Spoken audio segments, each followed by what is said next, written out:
Times now now Bharat UK मुक्त व्यापार समझौता एफटीए आईटी कर्मचारियों की आवाजाही को आसान बनाकर टेक पेशेवरों के लिए खुशखबरी लेकर आया है। एफटीए में डबल कंट्रीब्यूशन कन्वेंशन भी शामिल है, जो अस्थायी वीजा पर यूके में कार्यरत भारतीय कर्मचारियों को 3 वर्षों की अवधि के लिए सोशल सिक्योरिटी योगदान से छूट देता है।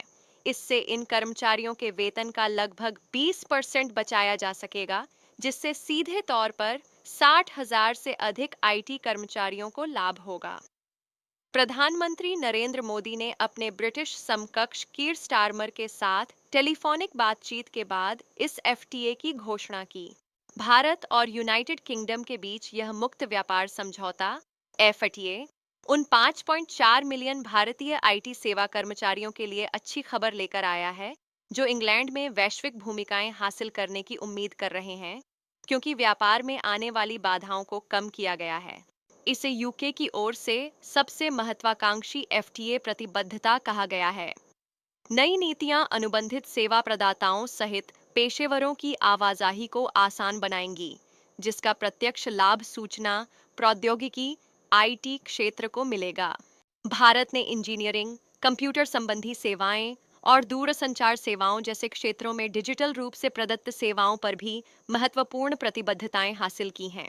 इसके अतिरिक्त यह एफटीए व्यापार आगंतुकों, निवेशकों, अंतर कॉरपोरेट स्थानांतरण कर्मचारियों, उनके जीवन साथियों और काम करने के अधिकार वाले आश्रित बच्चों तथा स्वतंत्र पेशेवरों की आवाजाही को भी आसान बनाएगा।